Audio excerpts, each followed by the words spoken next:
ఏ గృహానికైనా గడప తప్పనిసరిగా ఉండాల్సిందే. ముఖ్యంగా పల్లెటూళ్లలో గుర్తు చేసుకోండి. సింహద్వారాలే కాకుండా ఆ ఇంటిలో గడపలు లేకుండా ఉండవు. గడపలేని గృహం కడుపులేని దాహం లాంటిది అంటారు. గడపకు పసుపు, గుమ్మానికి తోరణం ఉండి ఆ ఇల్లు ఆయురారోగ్యాలతో కళకళ్లాడుతుంది. ఆయురారోగ్యం మించిన నిత్యం గడప చేసే మేలును ఇప్పుడు తెలుసుకుందాం. గడప చాలా ప్రాధాన్యత కలిగింది. ఇంట్లో ఆయా గదులకు గడపలు లేకున్నా సరే, గృహంలో సింహద్వారానికి మాత్రం గడప ఖచ్చితంగా ఉండాలి.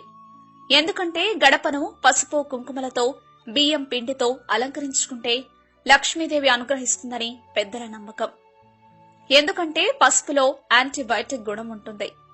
మనం విధుల్లోకి వెళుతున్నప్పుడు ఎన్నో లక్షల క్రిములు, బ్యాక్టీరియాలను చెప్పులకు, కాళ్లకు పట్టించుకుని ఇంట్లోకి వస్తుంటాం. అయితే ఉదయాన్నే పసుపు నీళ్లతో శుద్ధి చేసినటువంటి గడపలోకి అడుగు పెట్టినప్పుడు పసుపులో ఉండే యాంటీబయాటిక్ మనకు తెలియకుండానే మళ్లను శుద్ధి చేస్తాయి. అనేక లక్షల సూక్ష్మ జీవులను మన కాళ్ల నుండి దూరం చేస్తాయి. అందుకని ఆ గడపలకి పసుపు అలంకరించమని మన పెద్దలు చెప్పారు.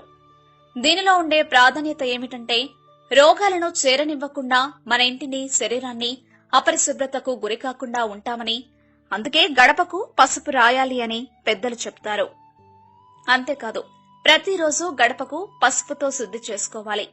అప్పుడే ఆ ఇంటి గడప శ్రీరామ రక్ష అవుతుంది. ఇలాంటి మరెన్నో విషయాలు మీరు తెలుసుకోవాలనుకుంటే వెంటనే మా ఛానల్ ని సబ్స్క్రైబ్ చేయండి. ఈ వీడియోని మీ మిత్రులతో షేర్ చేసుకోండి.